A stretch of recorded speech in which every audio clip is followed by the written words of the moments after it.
Indonesia, sebuah negeri yang lahir dari keberagaman dengan lebih dari 280 jiwa, ratusan suku bangsa, 6 agama yang diakui, dan ribuan pulau yang membentang dari Sabang sampai Merauke. Indonesia adalah keajaiban dunia yang sesungguhnya. Namun, keberagaman yang menjadi kekuatan terbesar bangsa ini kadang juga menjadi sumber ketegangan ketika agama, politik, identitas sosial, dan arus informasi bertumbukan dalam satu ruang publik. Jadi, apa yang menjadi perekatnya? Jawabannya adalah satu kata, yaitu Pancasila.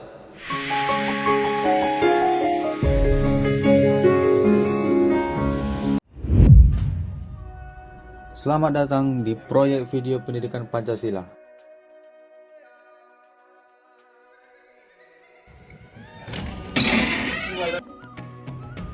Nama saya Rian Sasya Banjarnahar, seorang mahasiswa yang percaya bahwa setiap perbedaan selalu menyimpan ruang untuk saling memahami. Saya berperan sebagai representasi masyarakat yang melihat sebuah peristiwa dari berbagai sudut pandang.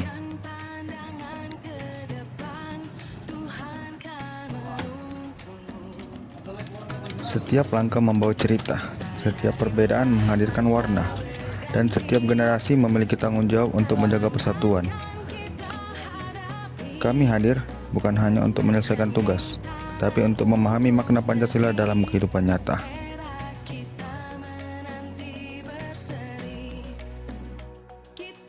Perkenalkan, nama saya Uki Victory Sibarani dengan NIM 241110835.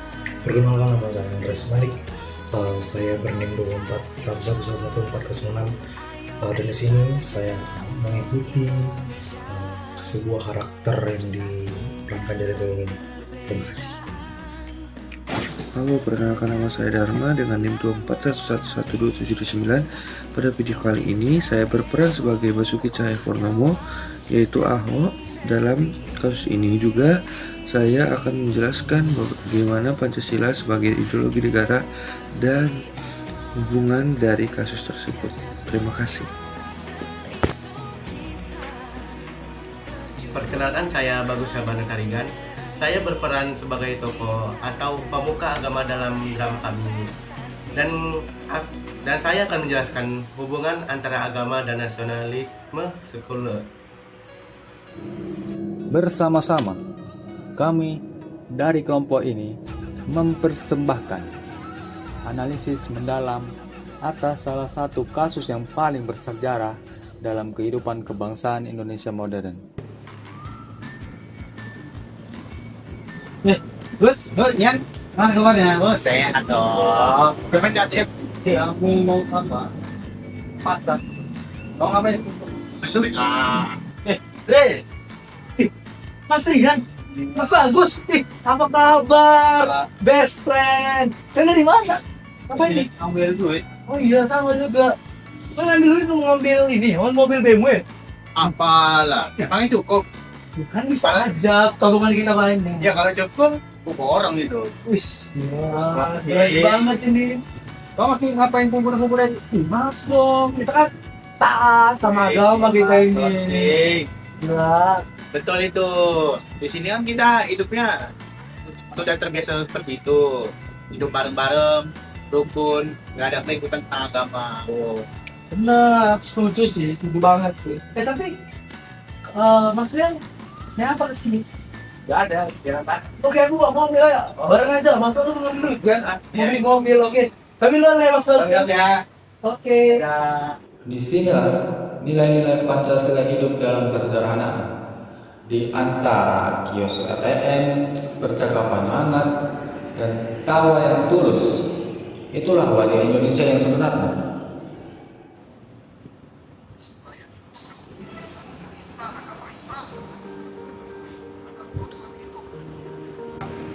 Ki, mana Ki? Video apa, Cok? Ini Ki. Video apa? Ahok. Video apa? Ahok. Nih, ha. Ahok, bacakan nota keberatannya. Nih, kau tengok Ki sendiri Ki. Mana coba lihat. Tengok tuh, putar-putar videonya tuh.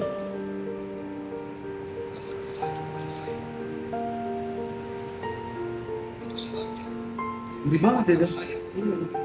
Terus, padahal Ahok ini baik loh. Difitnah sama keluarganya loh dia. Terus tega banget sih. Memang sedih banget lah. Gimana ya nanti ya? Keluarga dia, anak-anaknya. Betul lah makanya. Terus juga di sini Ahok ini padahal gubernur yang baik loh. Oh ini. Ahok ini. Saya nggak expect sih. Kenapa ya? Gimana terjadi kalau misalnya negara ini dipimpin yang orang baik atau malah dihancurin?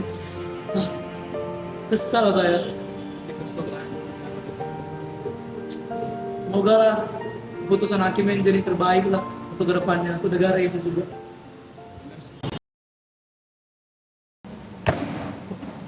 Kenapa Gus? Laluan. Kenapa? Maka seorang pejabat apalagi gubernur berkata seperti itu. Loh, kalian tahu videonya? Jelas lah. Yang nonton udah banyak loh. Emang dia ngomong kayak gitu ya? Iya. Waduh, parah banget sih. Ini tapi BTW, jadi udah tahu nggak sih video ini? Aku nggak tahu. Coba aja tanya dia. Bentar ya, aku telepon dulu nih.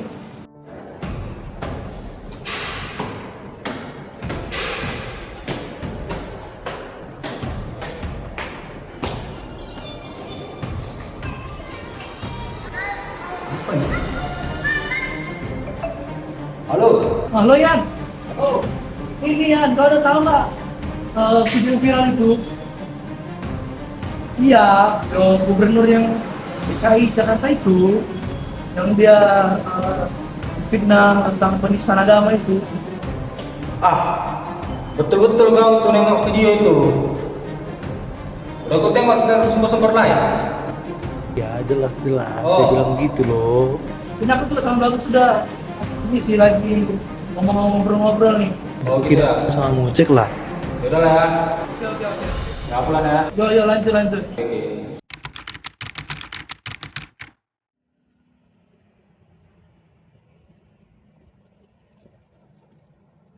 Bapak Ibu, garisnya diri saya. Yang kali bohongin Pak Isman termain dari masalah macam-macam itu. Itu anak Bapak Ibu. Ya, jadi Bapak Ibu perasaan garisnya diri itu. Kalau saya takut masuk neraka, bodohin itu ya. Karena apa? Karena ini kan panggilan pribadi Bapak Ibu. Program ini jalan saja. Jadi Bapak Ibu gak usah merasa akhirat. Di dalam uranginya gak usah minimal. Bapak Ibu,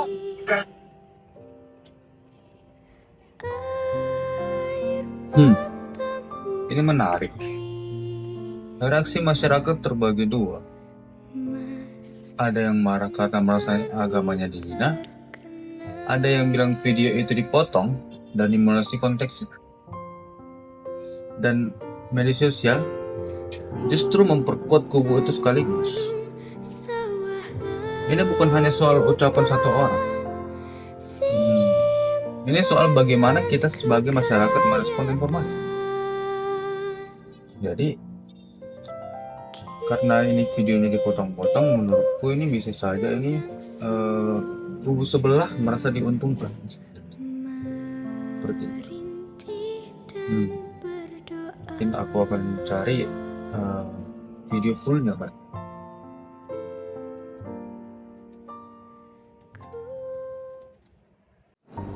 Oke, Gus. Jadi kita udah tahu kan masa pembahasan tentang kasus ini.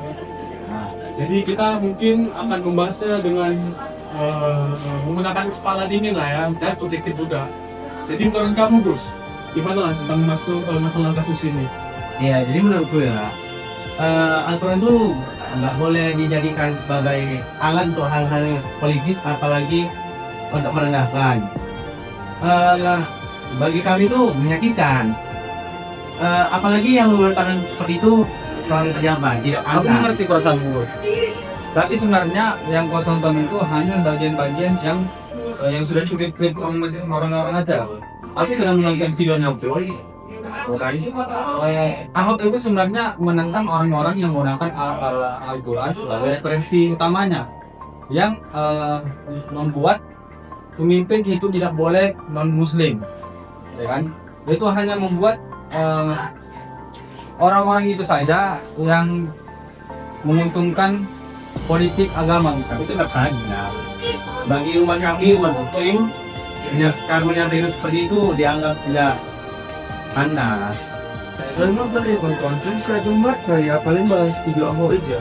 Memang kan ada satu sisi memang kalau alhamdulillah bagi agama yang kecuali Indonesia yang ada riset itu memang sakral bagi mereka, tapi memang dalam suatu hukum di Indonesia itu harus ada bukti prosedurnya. Memang sebenarnya itu adalah bahasa yang sah, tapi memang konteks yang berbeda, bahasa yang berbeda teman-teman. Berarti kalian semua salah. Yang mau kalian bikin semuanya dari Islam, kita ini semua dari medsos doang. Tengoklah dunia sekarang banyak yang ngedit, banyak foto-foto klip. Sebenarnya kayak aku juga setuju sama Bagus. Memang dari segi agama kita nggak boleh pilih, tapi kita harus koreksi juga, Bos. Medsos itu bahaya banget nih. Ya kan, gimana menurut kalian? Betul kan, karena emang sesuatu itu bahaya banget sih. Harus begitu. Kita harus dewasa. Benar sih. Tapi berarti semua pihak harus diintervensi. Benar. Apalagi pejabat publik harus berhati-hati dalam berbicara. Ya, setuju. Benar lu gimana? Lalu apa artinya pentingnya kita yang sekolah bangsa? Betul lah, makanya kita dalam film itu memang harus ada hadir pada sila. Bila puncak sila itu ada 5 sila. Sila yang pertama ketenangan. Memang semua masyarakat itu punya agama masing-masing. Tetapi ingat sila yang ketiga, kita harus bersatu. Walaupun kita banyak agama, ada beberapa juga pandangan-pandangan lah. Kan masyarakat sini beda. Nah mungkin kalau dia seperti itulah. Tapi pandangan itu, agama-agama itu harus mempersatukan kita. Tidak ada namanya berkecah dari kita. Ya akhirnya dengan bertengkar di hari kita harus cari akar yang khususnya. Oke, sepakat. Pada bulan Oktober hingga Desember 2016, gelombang demonstrasi besar terjadi di Jakarta dan beberapa kota besar Indonesia. Ratusan ribu orang turun ke jalan dengan berbagai tuntutan dan latar belakang. Ada yang murni karena keyakinan agama, ada yang didorong kepentingan politik, ada juga yang datang karena rasa solidaritas komunitas. Di satu sisi, sebagian masyarakat yang merasa nilai-nilai agamanya dilecehkan menuntut proses hukum yang tegas. Mereka datang dengan keyakinan bahwa hukum harus melindungi martabat agama. Setelah melalui proses penyelidikan yang panjang, kasus ini akhirnya masuk ke meja hijau. Basuki Cahayapurnama menjalani proses hukum yang berlangsung berbulan-bulan dengan sorotan dari seluruh penjuru dunia.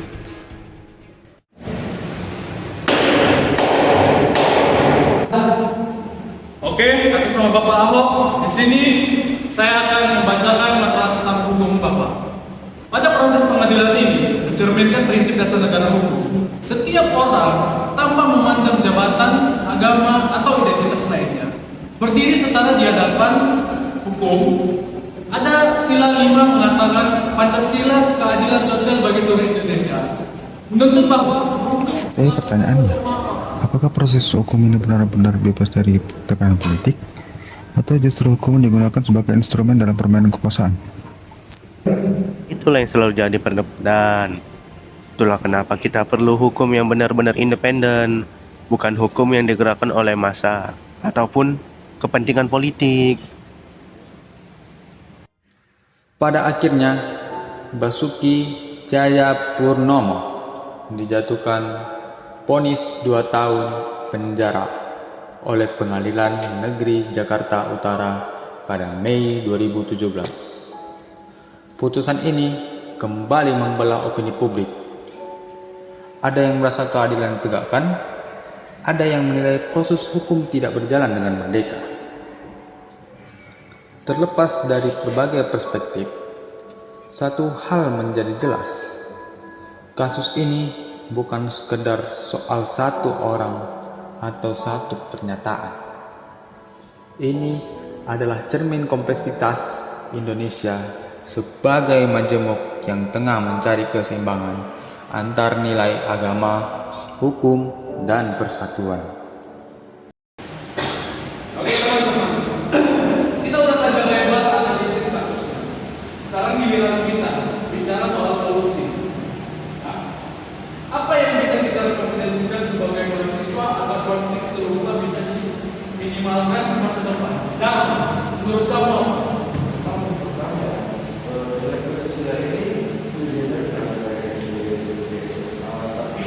yang diajarkan itu cuma fundamentalnya doang, artinya itu cuma pengertian-pengertiannya doang. Memang kita sebagai anak muda harus berpikir kritis gimana Pancasila itu bisa kita aplikasikan dalam kehidupan kita. Kayak gini lah, sekarang kita bahas diskusi masalah apa ya? Ya kita harus kita sebagai anak-anak muda harus berpikir kritis, bukan hanya teori saja. Itu sih pandangan dari aku. Kalau dari saya nih, kita menggunakan moderasi beragama. Ini penting ya. Sering disalahpahami. Moderasi beragama bukan berarti mengurangi keyakinan atau menjadi kurang taat beribadah. Tapi moderasi itu berarti menempatkan keyakinan kita dalam kerangka yang menghormati hak keyakinan kita dalam memiliki keyakinan mereka sendiri. Seorang muslim yang moderat bukan yang kurang Islamnya, tapi yang memahami bahwa keislamannya tidak boleh mengancam kemanusiaan orang lain. Begitu pula pemeluk agama. Tokoh-tokoh agama harus mengambil peran aktif dalam mempromosikan moderasi ini. dan solusi terakhir dari saya ialah lintas identitas. Konflik sosial sering muncul di atas prasangka dan prasangka paling kuat hidup di antara kelompok yang tidak pernah berinteraksi. Maka solusinya sederhana, tapi tidak mudah. Perbanyak ruang komunitas yang melibatkan berbagai latar belakang, program pertukaran budaya antar mereka. Ketika kita mengenal orang yang berbeda dari kita, bukan sebagai ancaman, tapi sebagai manusia dengan cerita, alam, dan kekhawatiran yang mungkin sangat mirip dengan kita. Prasangka itu perlahan Dan semuanya itu semuanya itu butuh apa ya? Tidak bisa terjadi dalam waktu singkat, tidak bisa terjadi perbaikan dalam waktu semalam. Jadi untuk mulai memperbaiki itu kita mulai dari diri kita masing-masing. Apalagi kita mahasiswa. Itulah solusi yang pertama kali harus kita lakukan. Pancasila itu memberikan kita fondasi bersama untuk mengatasi.